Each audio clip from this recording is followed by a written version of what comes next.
Ni hao, hola, jambo, peace, hotep.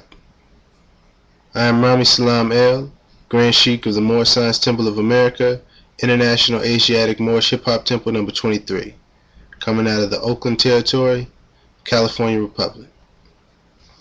Before I continue, I first would like to read a message from Prophet Noble Drew Ali that is to be proclaimed in every meeting. And it reads, I am glad to know that I have few faithful Moors among you, and I desire for them to know the truth and the divine truth. There is a host of jealousy about me and the movement. Now, by the same people of our side of the nation that claim it was only a joke and unreal. But since they have found out from the government officials in the nations of the earth that this is the only sole foundation that all Asiatics must depend upon for their earthly salvation as an American citizen, they are working every scheme they can to disqualify me so they themselves may take charge of the situation. I have notified all these things to you long ago in the past. It is through the faithful Moors that contribute to the movement and uplifting funds, the ones that paid their divine respect to me and the movement that will be remembered. That's why I'm calling upon all faithful Moors to increase their faithfulness to me, your prophet, and your divine Moorish movement. I need finance, and I need it bad. Never before have I needed finance as badly as I do at present, that I may shove aside the discord that is facing the nation. It all comes through jealousy because of my, quote, fame and nobility, unquote. The nations of the world will not recognize the movement without me, the prophet, being the head. It has been proven by my work in which I have performed in the last few months, because I was at the governor's inauguration to represent the Moorish Divine and National Movement, and I will be at the inauguration of President Hoover for the same cause. Noble Drew Ali. Today we are going to be reading from several different texts, one being the Mysteries of the Silent Brotherhood of the East. Get that in there. The Holy Koran, Circle 7 of the Moorish Holy Temple of Science. I'm also going to be doing some reading from an unabridged Webster's Dictionary, as well as some online encyclopedias and a few other texts. But let's jump right into it. Excuse me. In the Mysteries of the Silent Brotherhood of the East book, full title, Higher Degrees for Circle 7 and Questionnaire. On page 5 it reads, True religious instructions will unerringly remove much of the naivety that was fused in society by dogma. True divine law instruction will dissolve many of the misunderstandings and the vagueness which has been traditionally propagated upon the masses about the truth of the human condition. Perceptions will sharpen toward higher consciousness and reason, and change for the positive. Enlightenment replaces ignorance when the ancient divine truths and their Gnostic and cosmological roots are revealed to those who have been otherwise deceived or denied exposure to them. True religion does not suppress or enslave humanity. It must serve to stimulate the highest that is in humanity and make the journey through the poignant lessons on the earth plane easy to travel. Unadulterated and principled religion is to be and can be distinguished from dogma, which is a mind control system founded upon blind faith and wealth-stealing doctrines.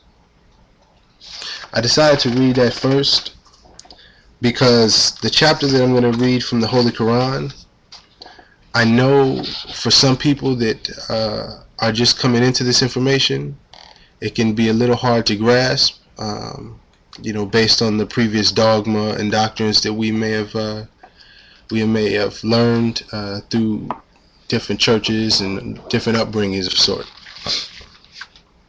With that, I'm going to read from chapter 48 of the Holy Quran of the Moor Science Temple of America, Circle 7. The title of the chapter is The End of Time and the Fulfilling of the Prophecies. And it reads, "The last prophet in these days is Noble Jew Ali, who was prepared divinely in due time by Allah to redeem men from their sinful ways, and to warn them of the great wrath which is sure to come upon the earth." John the Baptist was the forerunner of Jesus in those days, to warn and stir up the nation, and prepare them to receive the divine creed which was to be taught by Jesus. In these modern days, there came a forerunner of Jesus, who was divinely prepared by the great God Allah, and his name is Marcus Garvey, who did teach and warn the nations of the earth to prepare to meet the coming prophet, who was to bring the true and divine creed of Islam, and his name is Noble Jew Ali. Noble Jew Ali, who was prepared and sent to this earth by Allah to teach the old-time religion and the everlasting gospel to the sons of men, that every nation shall and must worship under their own vine and fig tree, and return to their own and be one with their Father God Allah. The Moor Science Temple of America is a lawfully chartered and incorporated organization. Any subordinate temple that desires to receive a charter, the Prophet has them to issue to every state throughout the United States, etc. That the world may hear and know the truth, that among the descendants of Africa there is still much wisdom to be learned in these days for the redemption of the sons of men, under love, truth, peace, freedom, and justice. We, as a clean and pure nation, descended from the inhabitants of Africa, do not desire to amalgamate or marry into the families of the pale-skinned nations of Europe, neither serve the gods of their religion, because our forefathers are the true and divine founders of the first religious creed for the redemption and salvation of mankind on earth. Therefore, we are returning the church and Christianity back to the European nations, as it was prepared by their forefathers for their earthly salvation, while we, the Moorish Americans, are returning to Islam, which was founded by our forefathers for our earthly and divine salvation. The covenant of the great God Allah: honor thy father and thy mother, that thy days may be longer upon the earthland, which the Lord thy God Allah hath given thee. Come all ye Asiatics of America, and hear the truth about your nationality and birthrights, because you are not Negroes. Learn of your forefathers' ancient and divine creed, that you will learn to love instead of hate. We are trying to uplift fallen humanity. Come and link yourselves with the families of nations. We honor all the true and divine prophets. Islam. And there's many jewels in this chapter, as there is in all of the chapters in the Holy Quran, Surah 7. But the line that I want to focus on today, to clear up some of the confusion, is number 7, and I'll reread it. It says, "Therefore we are returning the church and Christianity back to the European nations, as it was prepared by their forefathers for their earthly salvation." Now, when I first read this, even though I personally haven't been tied to Christianity or the church in the same way as many of us may have been, I still was taken back by the statement, because, you know, at the end of the chapter it says we honor all true and divine prophets. So my logic at the time was, well, if we honor all true and divine prophets, then why would we be discarding or giving back Christianity? But as the prophet teaches us, we must study, study, study. So with that, I said, let me look into the history. Let me do some research on the history of Christianity, the origin, where the actual religion and its texts and all of its doctrine, its rules, the structure, the organization, where did it come from? How did it start? And it led me to the Nicene Creed, 325 AD. That is Nicene Creed, C-R-E-E-D. And I've already looked up the definition, which you can find in the unabridged dictionary, and I'll read this one to you. Nicene Creed. A summary of Christian faith, composed by the Council of Nice against Arianism, AD 325, altered and confirmed by the Council of Constantinople, AD 381. The Council of Nice was the first and most important general council ever held by the Christian Church. I'm going to read that last sentence again. The Council of Nice was the first and most important general council ever held by the Christian Church. So once I read that, I said, well, I've never even heard of the Nicene Creed at the time. And if this is supposed to be the most important meeting for the Christian Church, how come this isn't taught from the jump? How come this isn't explained, day one when you step into the church? Perhaps it is dogma that we have been following, or we have been thinking was religion, but was actually dogma.